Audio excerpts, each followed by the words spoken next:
नमस्कार, सुजस बुलेटिन में आपका स्वागत है। मैं हूं आपके साथ अश्विनी सरोही। एक नजर हेडलाइंस पर।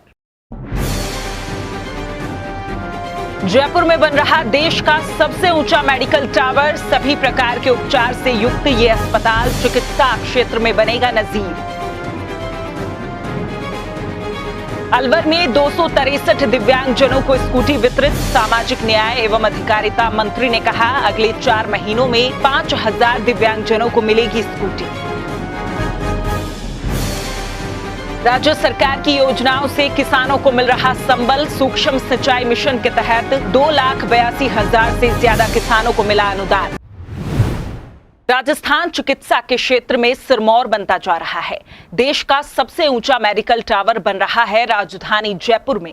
एयर एम्बुलेंस, जांच, दवाइयां और सभी प्रकार के उपचार से युक्त ये अस्पताल चिकित्सा क्षेत्र में नजीर बनेगा। मुख्यमंत्री श्री अशोक गहलोत का कहना है कि ये पूरे प्रदेश के लिए गर्व और राहत की बात है कि राज्य सरकार के प्रयासों से सबसे बड़े मेडिकल टावर का निर्माण जयपुर में हो रहा है।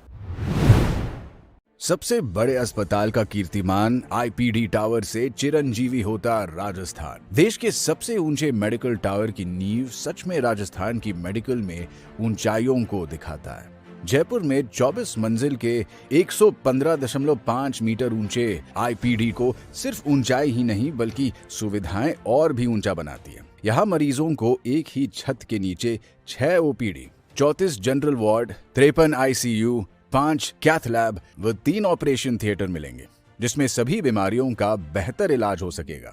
2 मंजिला भूमिगत पार्किंग से सुसज्जित इस अस्पताल में लोग CT scan, MRI lab, cardiac diagnosis सहित सारी जांचें करा सकेंगे। यही नहीं, हेलीपैड बनने से इमरजेंसी में एयर एम्बुलेंस से भी मरीजों को लाया जा सकेगा, जो कि ग्रीन कॉरिडोर की जरूरत खत्म कर देगा। इसी में संगोष्ठी कक्ष, मेडिकल साइंस गैलरी व एडमिन ब्लॉक की सुविधा होगी। इसमें सभी मेडिकल जांचें हो सकेंगी। साथ ही आईसीयू, पोस्ट और प्री ऑपरेटिव वार्ड दिन रात मरीजों को उपचार में तत्पर होंगे। इस अस्पताल में सामान्य, डिलक्स व प्राइवेट कमरों सहित 1200 बेड, 20 ऑपरेशन थिएटर व 100 ओपीडी काउंटर हर क्षण लोगों की सेवा में समर्पित होंगे। प्रदेश सरकार पूरी संवेदनशीलता और जिम्मेदारी के साथ इस महत्वपूर्ण निर्माणाधीन चिकित्सा इकाई की गुणवत्ता का पल पल निरीक्षण व अवलोकन कर रही है। तो साफ है, अब हर रोगों का होगा निदान। आईपीडी बनेगा पूर्ण समाधान।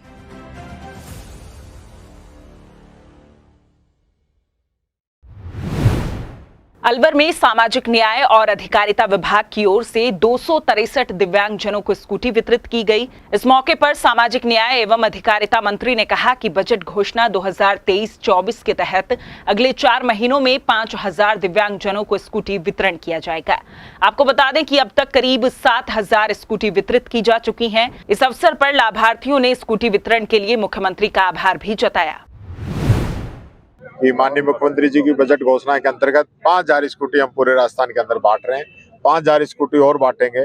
और आज जिस प्रकार से स्कूटी पाकर जो दिव्यांगजनों के चेहरे खिले हैं, उनको जो मदद मिलेगी, राहत मिलेगी, उससे बड़ी कोई सेवा हो नहीं सकती जो माननीय मुख्यमंत्री जी कर रहे हैं। दिव्यांगजनों के लिए विशेष रूप से निर्णय लिए हैं। सरकार ने यूनिवर्सिटी बनाई है, बीएड के नए कोर्सेज शुरू किए हैं, कॉलेज बनाए हैं।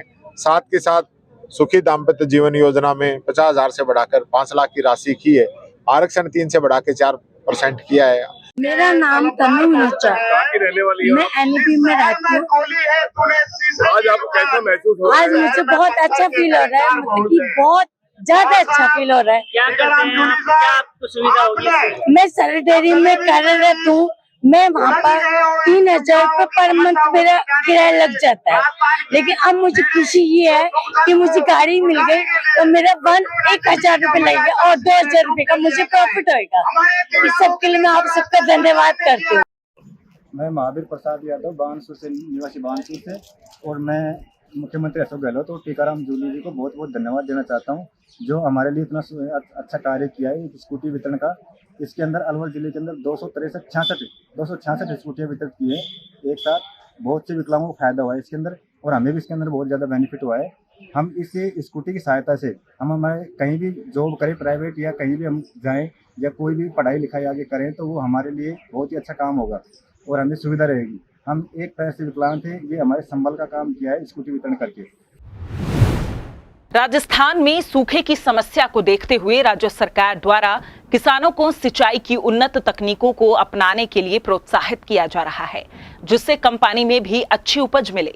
राज्य सरकार द्वारा किसानों को ड्रिप, स्प्रिंकलर और मिनी स्प्रिंकलर से सिंचाई के लिए प्रोत्साहित करने के लिए सूक्ष्म सिंचाई मिशन के तहत अनुदान दिया जा रहा है। किसान इस तकनीक को अपनाकर पानी की बचत के साथ कम क्षेत्र में ज्यादा उत्पादन कर मोटा मुनाफा कमा रहे हैं। मिशन के तहत पिछले 4 सालों में 2,82,291 किसान 736 करोड़ 18 लाख रुपए का अनुदान प्राप्त कर चुके हैं। संयंत्र स्थापित कर किसान 3,78,550 हेक्टेयर क्षेत्र में पानी की सिंचाई कर रहे हैं।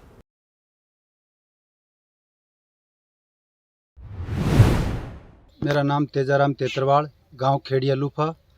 पहले मैं जो ओपन की खेती करके क्यारी से पैदावार करता था तो मैं 2 से 3 लाख रुपए कमाता था मेरे पूरे खेत में।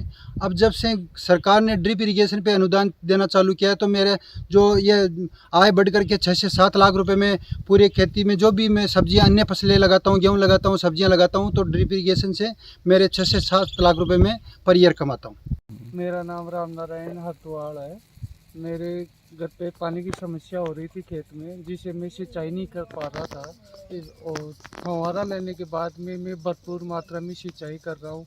अलग अलग तरह की सब्जियां और अलग अलग तरह के अनाज उत्पन्न कर रहा हूँ। अनाज में भी अधिक पैदावार हो रही है, इसलिए मैं सरकार को धन्यवाद देना चाहता हूँ जो सरकार किसानों के बारे में फव्वारा ड्रिप पे अधिक सब्सिडी देके हमें रोजगार प्रदान कर रही है।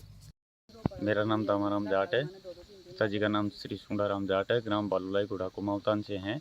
पहले जो पुरानी तकनीक से जो खेती किया करती थी उसमें हमारे 2 से 2.5 लाख रुपए सालाना की इनकम थी, और जो ये संयंत्र स्थापित किए उसके बाद में हमारी सालाना इनकम में कम से कम 12 से 15 लाख के बीच में हमारी आमदनी है। इसलिए हम इस सरकार के शुक्रगुजार हैं। राज्य सरकार द्वारा स्टार्टअप्स को बढ़ावा देने के लिए महत्वपूर्ण फैसले लिए जा रहे हैं। राजस्थान में राज्य सरकार द्वारा स्टार्टअप से बिना टेंडर खरीद की सीमा को 15 लाख से बढ़ाकर 25 लाख रुपए कर दिया गया है। मुख्यमंत्री श्री अशोक गहलोत ने स्टार्टअप्स को प्रोत्साहित करने के लिए राजस्थान लोक उपापन में पारदर्शिता नियम 2013 में संशोधन के प्रस्ताव का अनुमोदन किया है। राजस्थान स्टार्टअप पॉलिसी 2022 में स्टार्टअप को एक वित्तीय वर्ष में दिए जाने वाले वर्क ऑर्डर की संख्या को बढ़ाकर अधिकतम 6 किया गया है। इसके अलावा महिला, विशेष योग्यजन, ट्रांसजेंडर, SC और ST के स्टार्टअप्स को एक वर्क ऑर्डर अतिरिक्त मिल सकेगा। अब तक स्टार्टअप्स को ज्यादा से ज्यादा 3 वर्क ऑर्डर ही मिलते थे। प्रदेश के सभी कमजोर वर्गों की सहायता करने के लिए राज्य सरकार प्रतिबद्धता से काम कर रही है। मुख्यमंत्री श्री अशोक गहलोत ने सामाजिक सुरक्षा के तहत दी जाने वाली मासिक पेंशन राशि में बढ़ोतरी के प्रस्ताव को मंजूरी दी है। प्रदेश में अब हर महीने न्यूनतम 1,000 रुपए प्रति माह पेंशन राशि मिलेगी। मुख्यमंत्री की इस मंजूरी से प्रदेश के पेंशनधारियों को आर्थिक संबल मिलेगा। राज्य सरकार प्रदेश के आधारभूत ढांचे और सड़कों के विकास के लिए प्रतिबद्धता के साथ काम कर रही है। मुख्यमंत्री श्री अशोक गहलोत ने प्रदेश में ग्रामीण सड़कों और पुलों के निर्माण और सुदृढ़ीकरण के लिए 42 करोड़ रुपए से ज्यादा की स्वीकृति प्रदान की है। प्रदेश में गुणवत्तापूर्ण सड़क तंत्र स्थापित करने की दिशा में ये महत्वपूर्ण निर्णय है। मुख्यमंत्री की स्वीकृति से ग्रामीण क्षेत्र सड़क मार्ग से जुड़ेंगे और आवागमन सुगम हो सकेगा। राज्य सरकार जीव रक्षा के लिए लगातार प्रयास कर रही है। पशुधन भवन में विभागीय योजनाओं की समीक्षा बैठक हुई और राज्य सरकार की योजनाओं की प्रगति पर चर्चा कर लंबित मामलों को शीघ्र निस्तारण के लिए अधिकारियों को निर्देशित किया। पशुपालन विभाग के शासन सचिव श्री कृष्ण कुणाल ने कहा कि पशु पक्षियों में होने वाले रोग प्रकोपों पर नियंत्रण करने और रोकथाम के लिए विभागीय अधिकारी प्रभावी कार्य योजना तैयार करें ताकि पशुपालकों को होने वाली हानि से समय रहते बचाया जा सके। उन्होंने कहा कि विभाग पशुपालकों के हितों के लिए संकल्पित होकर काम करे। सुजस बुलेटिन में फिलहाल इतना ही, फिर होगी आपसे मुलाकात। तब तक के लिए नमस्कार।